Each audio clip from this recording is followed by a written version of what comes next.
The today's topic is sports, nationalism and commerce. How did sports develop in India? What is a major sport that got developed? How it got transformed into the most popular sport in India? I think you all know about what is the game that I am going to talk.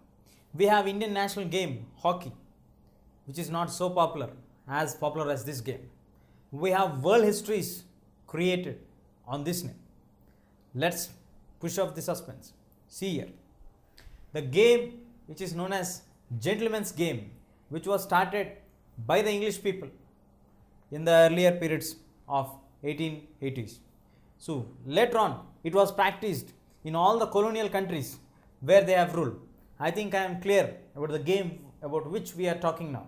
It's none other than cricket. So how did cricket develop in India? Cricket entered into India in the year 1932. But to the actual fact, India entered into the international cricket in 1932, way back 15 years before India got independence. So the Oriental Cricket Club, which was formed in 1848, was the first cricket club to be established. In order to understand the actual ground reality, what happened? See, it is a game which was played by the rich businessmen who used to play it very gently, who are perfectly following certain rules and regulations. That is the reason why it is known as gentleman's game. The businessmen who play the game are known as gentlemen, while the people, those who pay for money or payments, are known as professionals. So moving on to Indian context, Indians do not know the game much because it is not the Indian game at all. It is a game which was practiced, brought up by the England. It is a land of birth is England. So the England people have developed the game of cricket for their convenience, what they used to play in the villages of the England streets. Afterwards, the countries where the English people have occupied, they started to play in the countries like India, Australia, Sri Lanka, South Africa, Caribbean countries, where they have occupied that, and later on they developed the craze for this. Even then, the game does not achieve its full length development. Let's focus on India's context. India was a country where it was practiced only by the business people of Indians who are sponsored the Oriental Cricket Club. It was a clash between the Parsis and the Gymkhana people. They started to develop two clubs, the Parsi club, the Gymkhana club. The Parsis are supported and funded by Tatas and the Vadias, and we have the Gymkhanas who are lack of money. Later on, when the match happened in 1889, as soon as the Congress was formed in 1885, Parsis were able to defeat the Gymkhana people. It was considered to be a great success. But with the failure of Gymkhana people getting failed, they started to build new grounds for them to practice. And a new concept came inside, that is Hindu Gymkhana, Muslim Gymkhana also came into existence. So with this, we got Parsis, Gymkhana, then we got Hindus, then we got Muslims, then we got the others. So it started a race of a single team where it turned into a five-sided game. That is the reason why it is also known as pentangular race. 5 sides, 5 teams started to fight for the game. So the game went on, very crucial, and finally in 1932 the game did not left off all its local restrictions and turned to be an international team. A single international team in 1932 entered into the international game. 1877 was the first time the first test cricket was played. So as the game passed on, Indians population is very high, the number of people viewing them was very high. So the game started to become popular in India. It started to attract the people. As the time passed on, the game's popularity did not increase even then. The real changer, the game changer, was a man who is none other than a cricketer, nor related with cricket, nor related with the cricket administration. Way back he does not have any cricket background, but only his business view what made cricket today to be the global game. Let us focus on that. That is the change of the trends of 1970s. Here is the place where the cricket got changed from its old traditional setup, where the people started to accept the Britishers and the Australian people. The game rules have to be fit for everywhere. It doesn't fit only for the Britishers because they are framed by the Britishers, or by the Australians, which are apt, they are framed by the Australians. Later on, they started to get changed and accepted everywhere. They expelled South Africa in 1970. This was a great, tremendous change. Because of racist following in South Africa, they recognized it and they came with a social motto and they expelled South Africa, which brought entire new outlook for the game of cricket.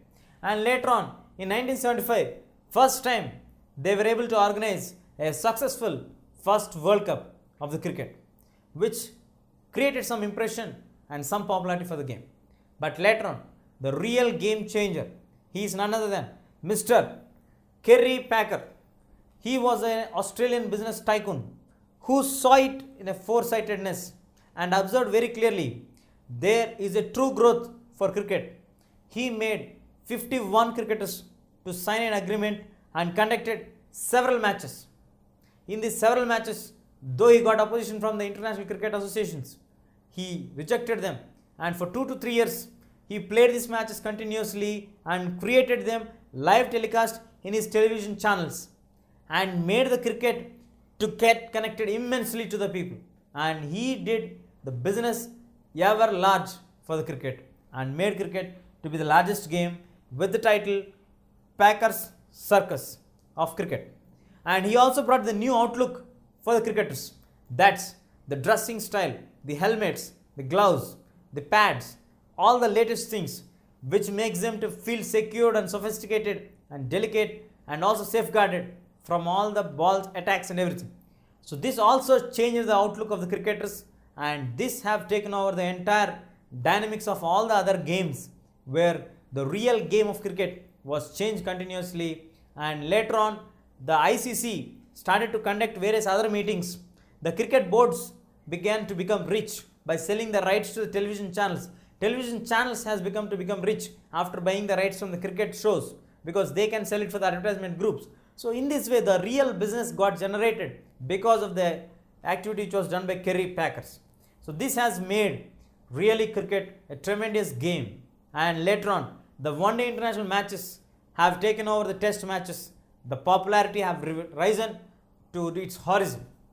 See here, today the cricketers were the people, once upon a time, there was no right for them to play cricket.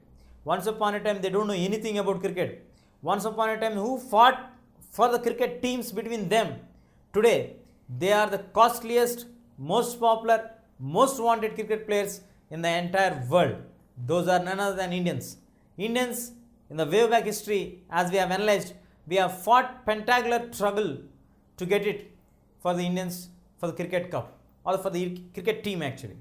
But in actual reality today, the most popular cricketers are none other than Indians. They are the highest paid cricketers. The most richest boards are the Indian boards. They are having huge amount of properties, and the fame and the craze of the cricket players today doesn't match with any of the cricket players or any of the especially film stars or any other game players as that of the cricketers. They are the brand ambassadors from bats, cycles to the collars. There is no item which their brand doesn't get sold. They become to earn money and to play games and represent as a national pride for the people. This has got connected to all the people in a larger sector and scale, which has made them to feel that they are the real heroes. And there are craze for the people that who dream to play a match for the internationally to represent the Indian nation. So this has become generated cricketers to be looked on as gods who play cricket are astonishingly worshipped by the fans, and they do prayers for them. And we have one living example hailing from our own country. He is none other than Sachin Tendulkar, who created the world history by staying for the longest period of 24 years in the cricket and made 100 centuries. Was really a fantastic job. He was a person who was known for his discipline also in the game. But leaving all this apart, Indian cricketers today also, they are in a par of excellence than any other people. They are well established people. even though they does not hail from any royal families, even though they hail from very small families, within a very short period of time, they get natural fame and gain huge profits and earn crores and crores of rupees if they are talented in playing the game of the cricket. So this all really reveals the secret that once we are considered as professionals, working people who used to work or play cricket for money, and it's considered as gentleman's game. But today, the Indian cricketers are the highest paid cricketers. This is a really fantastic and astonishing fact to be learned. And moving on to the present day scenario, media runs behind the cricketers. Any game, it is live telecasted. It is the costliest game. We have youth, especially the people like you, who watch the cricket matches sitting along for 7 hours, if I am not wrong. First innings, second innings, even without missing a single ball. You are the people who made the cricket so popular and so crazy. Even many of you play cricket today, even in the gullies, the schools and in the grounds, wherever it is possible for you, within your own teams. We don't have any restrictions to practice.